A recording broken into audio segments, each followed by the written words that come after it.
Assalamualaikum warahmatullahi wabarakatuh.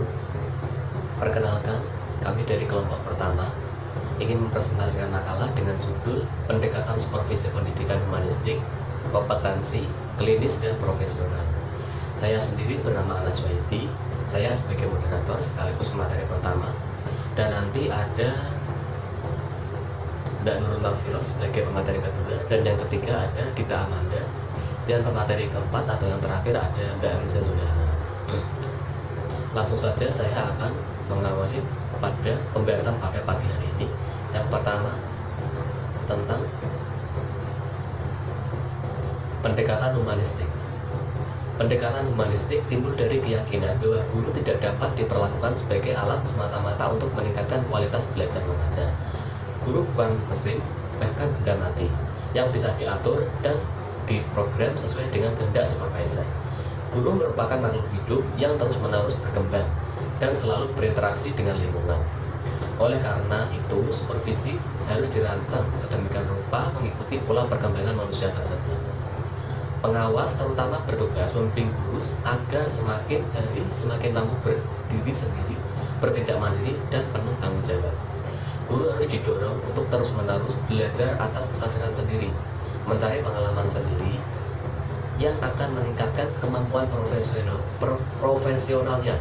Pengawas lebih berperan sebagai fasilitator dalam mengembangkan potensi yang dimiliki guru. Guru dipandang mampu memecahkan berbagai persoalan yang berkaitan dengan tugas-tugasnya sebagai guru. Tahapan supervisi dibagi menjadi 3 bagian. Yang pertama yaitu pembicaraan awal, observasi, analisis, dan interpretasi serta pembicaraan akhir. Maka supervisi dilakukan sebagai berikut. Yang pertama yaitu pembicaraan awal. Dalam pembicaraan awal, supervisor memancing apakah dalam mengajar guru menemui kesulitan. Pembicaraan ini dilakukan secara informal. Yang kedua yaitu observasi. Jika guru perlu bantuan, pengawas mengadakan observasi kelas. Dalam observasi, pengawas masuk kelas dan duduk di belakangnya tanpa mengambil catatan. Ia mengamati kegiatan kelas. Yang ketiga yaitu analisis dan interpretasi sesuai melakukan observasi. Pengawas kembali ke kantor memikirkan kemungkinan kekeliruan guru dalam melaksanakan proses belajar mengajar. Jika menurut supervisor guru telah menemukan jawaban, maka pengawas tidak akan memberi nasihat kalau tidak diminta oleh guru. Yang keempat yaitu pembicaraan akhir. Jika perbaikan telah dilakukan, maka periode tertentu guru dan pengawas mengadakan pembicaraan akhir. Dalam pembicaraan akhir ini, pengawas berusaha menceritakan apa yang sudah dicapai guru dan menjawab kalau ada pertanyaan dan apa yang sudah menanyakan kalau guru perlu bantuan lagi. Yang kelima yaitu laporan. Laporan disampaikan saat deskriptif dengan interpretasi berdasarkan judgement supervisor. Laporan ini ditulis untuk guru, kepala sekolah untuk bahan perbaikan. Teknik supervisi yang dilakukan dalam pendekatan ini tidak mempunyai format yang baku atau standar dan sangat mendukung dan sangat tergantung kepada kebutuhan dan permasalahan guru.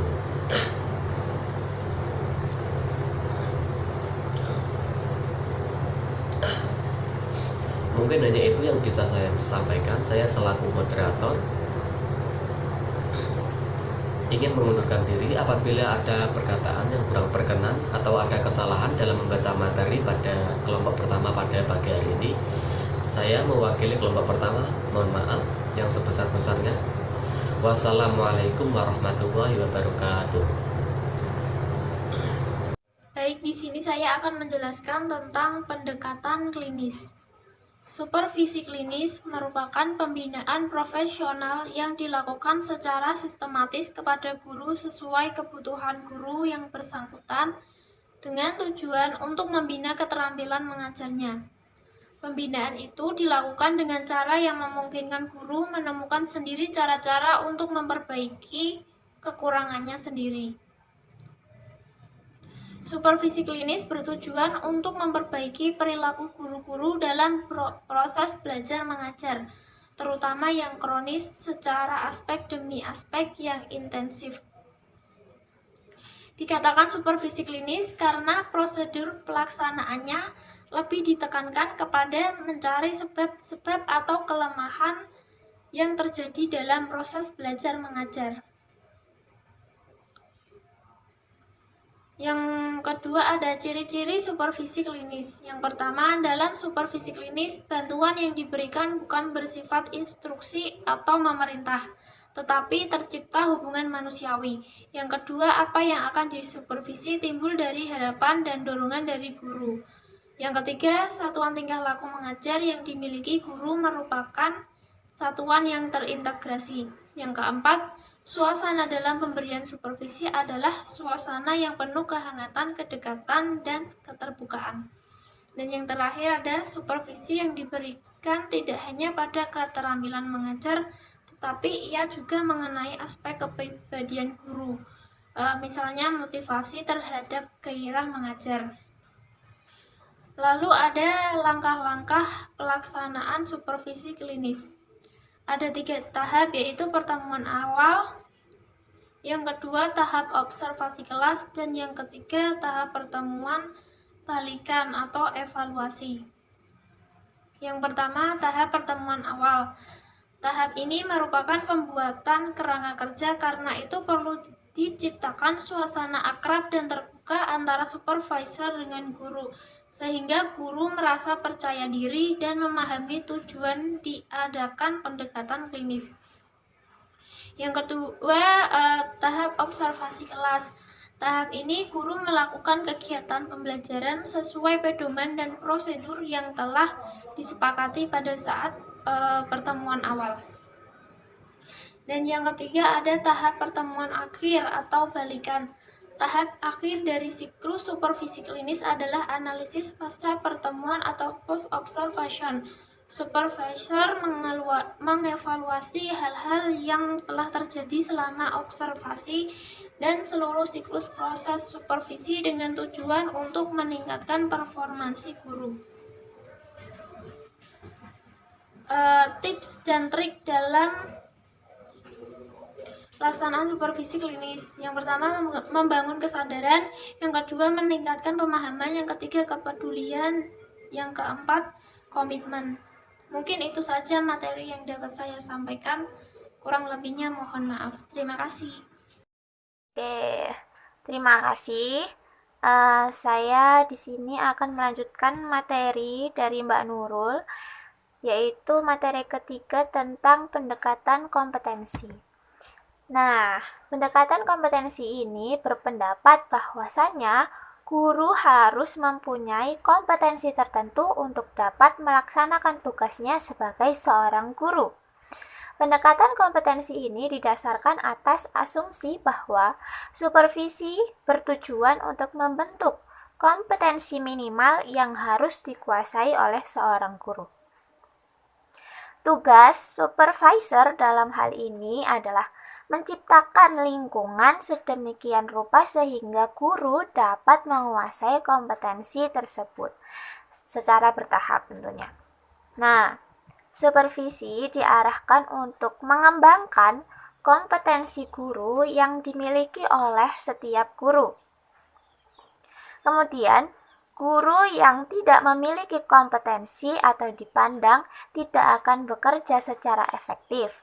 Kompetensi itu juga berkembang mengikuti perkembangan lingkungan pendidikan yang ada. Pengawasan dalam pendekatan ini bertugas untuk menentukan kompetensi-kompetensi atau secara terstruktur apa yang harus dimiliki oleh seorang guru. Nah, instrumen supervisi yang digunakan dalam pendekatan kompetensi ini adalah yang pertama ada tujuan supervisi. Yang kedua ada target yang akan dicapai. Yang ketiga ada tugas pengawas dan guru dalam memperbaiki kinerja guru. Kemudian yang keempat ada kriteria pencapaian target. Dan yang kelima terakhir pengumpulan data monitoring. Selanjutnya ada evaluasi dan tindak lanjut. Nah, analisis ini digunakan secara bersama-sama atau kolaboratif antara pengawas dan guru, sehingga dapat dicapai kesepakatan tentang status kompetensi guru setelah pelaksanaan supervisi, dan kesepakatan ini dilakukan melalui pembicaraan akhir. Terima kasih, itu saja yang bisa saya sampaikan. Selanjutnya bisa dilanjut dengan pemateri selanjutnya. Terima kasih. Ya, terima kasih atas kesempatannya. Di sini saya akan menjelaskan atau memaparkan materi yang keempat, yaitu pendekatan profesional. Pada pendekatan profesional ini berasumsi bahwa tugas guru adalah mengajar, maka sasaran supervisi harus berkaitan dengan tugas mengajar tersebut. Dalam pendekatan ini, supervisi dilakukan dengan mengumpulkan kesulitan yang dihadapi oleh guru, dilanjutkan dengan mengajukan masalah yang akan dibahas. Setelah masalah tersebut dibahas dan dipilih pemecahan masalahnya, dilanjutkan dengan implementasi, dan terakhir dievaluasi sebagai bahan umpan balik untuk pertemuan berikutnya. Dalam pemecahan masalah pengajaran berangkat dari pengkajian ide-ide baru dalam pembelajaran, sebagaimana dijelaskan pada gambar yang ada di makalah kami, makalah kelompok 1, yang pada intinya dibangun dialog antara pengawas dengan guru sehingga ditemukan teknik-teknik pemecahan masalah belajar yang efisien dan efektif yang sesuai dengan prinsip-prinsip pedagogik. Adapun teknik dan metode supervisi yang biasa dilakukan adalah sebagai berikut. Yang pertama, ada penataran. Penataran di sini yang diberikan kepada guru harus diberikan bersama dengan kepala sekolah dan pengawas. Untuk dapat menyelesaikan peran penataran tersebut bagi banyak sekolah dalam waktu singkat, dipilih inklobut sistem, yaitu proses di mana beberapa sekolah ditatar secara kepada sekolah-sekolah lain yang terdekat. Isi penataran tersebut antara lain tentang metode umum, seperti tentang pemanfaatan waktu belajar, seperti metode khusus, seperti metode IPA, matematika, atau pendidikan agama Islam, dan lain sebagainya. Yang kedua, penggugusan. Penggugusan di sini merupakan teknik pembinaan di dalam masing-masing sekolah maupun di dalam kelompok sekolah yang berdekatan. Yang ketiga ada KKG, KKKS, KKPS, dan PKG. KKG di sini adalah singkatan dari kelompok kerja guru yang berfungsi sebagai wadah untuk melakukan berbagai kegiatan penunjang kegiatan belajar mengajar. Yang kedua ada KKKS, singkatan dari kelompok kerja kepala sekolah yang berfungsi sebagai wadah koordinasi dalam upaya pembinaan mata pelajaran, proses belajar mengajar, dan hal-hal lain yang berkenaan dengan pengelolaan sekolah umumnya dan pembinaan profesional khususnya. Selanjutnya ada KKPS. KKPS di sini singkatan dari kelompok kerja pengawas sekolah yang berfungsi sebagai wadah diskusi, tukar-menukar informasi dan pengalaman, mencari dan menemukan alternatif penyelesaian masalah yang dijumpai di sekolah, serta menetapkan keseragaman tindakan dalam pembinaan. Yang terakhir ada PKG, yang singkatannya yaitu Pusat Kegiatan Guru. Melalui penggugusan KKG, PKG, maka langkah-langkah kegiatan pembinaan itu dilakukan sebagai berikut. Yang pertama ada tahap pra-pertemuan. Pada tahap ini, guru mengumpulkan data mengenai kesulitan pelaksanaan pengajaran dan dicatat sebagai masalah yang akan dibahas dalam pertemuan sejawat. Yang kedua, ada tahap pengajuan masalah. Dalam tahap ini, masing-masing guru peserta diskusi kelompok KKG mengajukan permasalahan yang sudah dituliskan di rumah atau di sekolah. Yang ketiga, ada tahap pembahasan. Satu demi satu masalah yang diajukan oleh guru dibahas bersama-sama. Untuk permasalahan yang sifatnya umum, biasanya dirumuskan dalam kesepakatan pemecahan masalah. Apabila perlu, mereka membuat panduan bersama. Selanjutnya ada tahap implementasi. Setelah mendapatkan alternatif pemecahan masalah dari kelompok diskusi, coba menerapkan alternatif tersebut di dalam praktek. Yang selanjutnya ada tahap pengumpulan balikan, yaitu pengalaman dalam mengimplementasikan alternatif pemecahan masalah tersebut dicatat oleh guru dalam buku tersendiri Untuk alternatif yang sudah cocok dengan sasaran, dilaporkan dalam kesempatan diskusi kelompok berikutnya. Untuk alternatif yang belum cocok dengan sasaran, diajukan lagi dalam pertemuan untuk disempurnakan atau dicari penggantinya. Sekian pemaparan materi dari saya yang merupakan materi terakhir. Saya kembalikan kepada moderator.